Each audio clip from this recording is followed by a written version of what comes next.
este tema, vicepresidente. Usted fue relevado de la presidencia del COE. ¿Por qué? A ver, no sumemos a la polémica innecesaria. No, pero ¿le pareció chistoso? No, se parece chistoso porque se han construido... Vea, si algo yo no soy y no me presto es ni para los insultos, ni para las novelas, ni para las especulaciones. Yo creo que esas son las cosas que yo, como joven, veo diferentes de las políticas. Hay quienes quieren acercarse a ciertos hechos y tergiversarlos para generar incertidumbre. Yo creo que una de las cosas más detestables de esta crisis ha sido la actitud de personas que se han dedicado a difamar, a distribuir noticias falsas y a buscar el caos del país, cuando el país lo que necesita es la unidad. Yo dejé la presidencia del COE, no porque me relevaron, sino porque cuando viendo cifras, percibí, y no solo cifras, perdóneme, yo soy guayaquileño, no hay guayaquileño que no tenga una historia de dolor que contar en estos últimos días, Milton. Me incluyo. Aquí hemos perdido familiares, amigos, seres queridos. Todos los guayaquileños, los guayacenses, porque no solo estuvo en Guayaquil, estuvo en Daule, el problema, en San Borondón, en Durán, en Milagro. Lo de Guayaquil, lo de Guayas, es una cosa muy, muy complicada, muy dolorosa. Fue una cosa muy complicada, muy dolorosa. Y alrededor del 27, 28 de marzo, siendo esta mi ciudad, viendo de cerca lo que estaba pasando a través de las cifras y escuchando a la gente que me llamaba, tomé la decisión de bajar a Guayaquil, de no huirle a la enfermedad, de ponerle el rostro a este problema, el pecho, y tratar de acompañar. ¿Qué tipos de problemas teníamos cuando bajamos a Guayaquil? Problemas serísimos, empezando por personal de salud que dejó de asistir a trabajar, no solo porque le faltaban o no prendas de protección, que hubieron problemas de ese tipo también, sino porque sencillamente tenían temor de ir a trabajar. ¿Por qué opto yo, Milton, junto con el secretario Roldán y con el ministro de Salud, en ese entonces ya posesionado, el doctor Ceballos? ¿Por qué optamos por esta decisión de ir a las UCIs que tanto me criticaron, ya las morgues, ya los cementerios, ya las emergencias, ya la hospitalización COVID de este país? Porque si yo pienso, y no solo ahí, a los frentes de control, porque yo pienso, y así me han criado, y así yo he trabajado toda mi vida, que si tú le quieres exigir a alguien que haga algo, tú tienes que estar dispuesto a hacerlo también. Si tú tienes camilleros que en las morgues ya no querían trabajar, tienes que ir a la morgue a ayudarlos. ¿Y por qué le criticaron por eso? Porque así hay gente, pues, ¿qué puedo hacer yo? Si usted tiene médicos... Que le decían que hacía campaña, que se tomaba las fotos. Hay gente que, imagínese, eso quería que me pregunte, gracias. De nada. El peor insulto que me hacen es que me toman fotos trabajando. Para mí es un elogio poder servir a mi país. Yo estoy aquí para eso. A mí me vino esta oportunidad. ¿Usted cree que ha sido fácil? Yo he vivido momentos muy complejos con la mayoría de los guayacenses. Así es. Pero jamás, en ningún momento, le huimos o le tuvimos temor a este problema. De frente, con errores, con equivocaciones, con aciertos también. Pero con respeto a una enfermedad y con entereza de enfrentar un problema que golpeó fuertemente a mi ciudad y a mi provincia. ¿Hay fricciones al interior del gobierno? Siempre va a haber... ¿Generó problemas su imagen elevada versus la imagen del presidente, por ejemplo? Yo veo más resentimiento por eso, más que resentimiento, problemas afuera por eso. Hay actores políticos que están obsesionados conmigo, hablan de mí pasando un día. Déjelos nomás, no los ve. Vea, a mí me han enseñado algo. Cuando usted no tiene nada bueno que decir de alguien, se calla. Cuando tenga algo bueno, le digo. Una frase de la abuela de mi esposa que la llevo siempre aquí. Vea, si la palabra es de plata, el silencio es de oro. Calladitos a algunos se los ve más bonitos. Que hagan más y que hablen menos. Eso es todo lo que esperamos. Mucha gente se ha dedicado a criticar. Tienen derecho.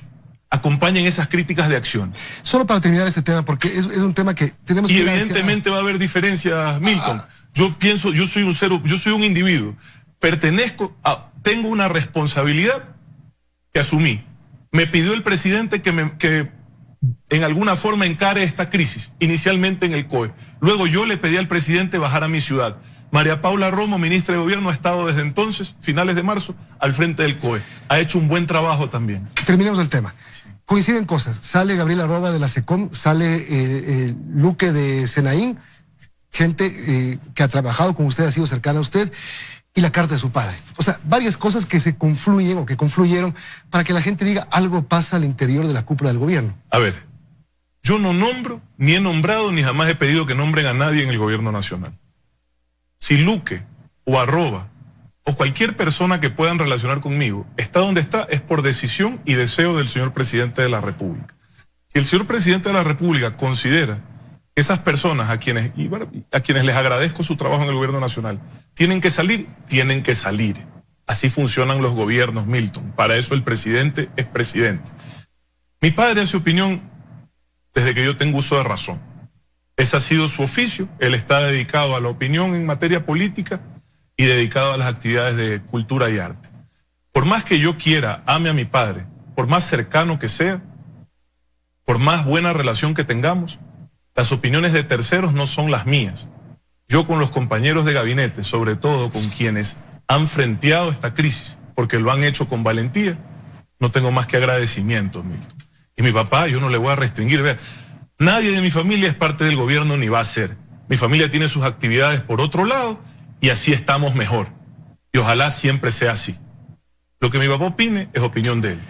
Y finalmente, para terminar el tema de las polémicas y ya dedicarnos a lo otro, hay un coronel que está siendo investigado. ¿Usted escuchó esto por unos chats que son considerados desestabilizadores? Acabo de hablar con el general... Altamirano. No, con el comandante, el general Lara, el comandante... el jefe del comando conjunto. Del comando conjunto. Y me contó esta situación, yo no conocía, pero, a ver, no importa de quién hablemos, si son gobiernos locales, miembros de la fuerza pública, políticos, el país necesita unidad. Estamos enfrentando una de las peores crisis de la historia del Ecuador y del mundo. Esta crisis nos tiene que encontrar unidos. De mi parte, siempre las puertas abiertas, jamás una ofensa, jamás un irrespeto, para trabajar juntos. Dejen de lado los egos, la vanidad, los intereses particulares. Súmense, ayuden en el frente sanitario, en el frente económico y en el frente humanitario, que es ahora, en este momento, el más duro. El hambre que están viviendo muchos ecuatorianos, que a causa de la crisis sanitaria no han podido generar ingresos.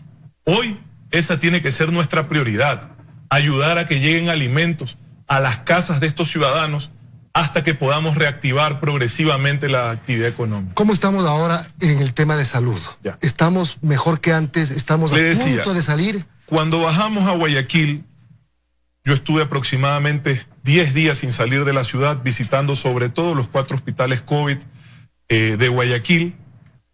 En uno había sobre todo problemas, que era el Teodoro Maldonado, problemas serios, administrativos en materia de adquisición de equipos de protección. Otros habían hecho mejor las cosas, ¿ya? Pero en general había mucho por mejorar y mucho por aprender. 3 objetivos claros cuando llegamos.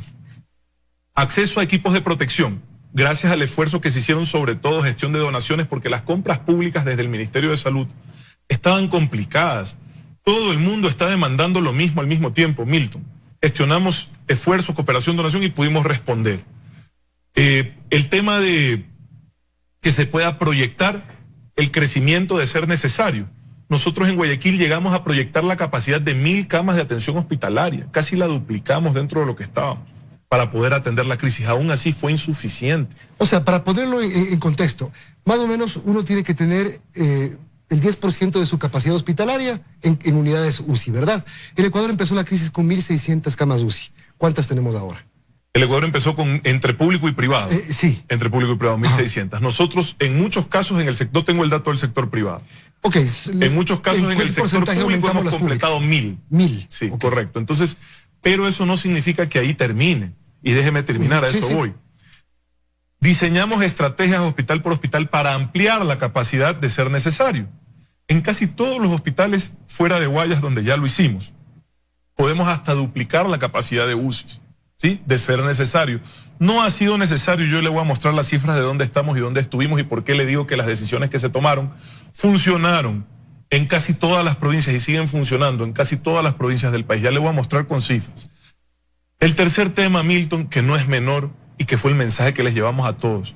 No hay perdón de Dios para quien en esta situación cometa actos de corrupción. Nosotros desde el primer día en el COE tomamos la decisión de, por primera vez en la historia del Ecuador, que las compras públicas en emergencia sean abiertas, transparentes, para que se pueda denunciar. Porque no podemos evitar que existan actos de corrupción, pero sí que podemos sancionar. Porque yo, en mi caso y en el caso del gobierno, yo coincido con el presidente en esto, conversamos esta mañana. A diferencia del pasado, aquí a la corrupción no se le hace homenajes ni se les busca justificar. Aquí llega la fiscalía, aquí llegan las autoridades competentes. Al que se ha llevado un centavo en esta crisis, que se vaya preso. Que se vaya preso, pero ya. Y para eso la compra pública está abierta, para que denuncie.